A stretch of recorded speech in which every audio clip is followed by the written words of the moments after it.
ओम नमः शिवाय।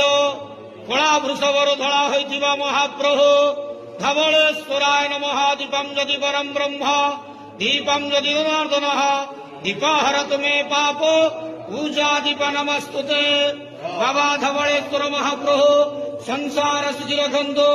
आज पवित्र बकुल अमावास्या शुभ सोमवार समस्त श्रद्धालु भक्त मान आशीर्वाद करंतु। मनस्कामना पूर्ण करंतु। कर्मक्षेत्र उन्नति करंतु। ग्रह इष्टमान खंडन करंतु। जगतर मंगल करंतु। ईश्वर कल्याण करंतु। आपणकर नाम प्रकाश करंतु। सेवकर डाक श्रवण करंतु।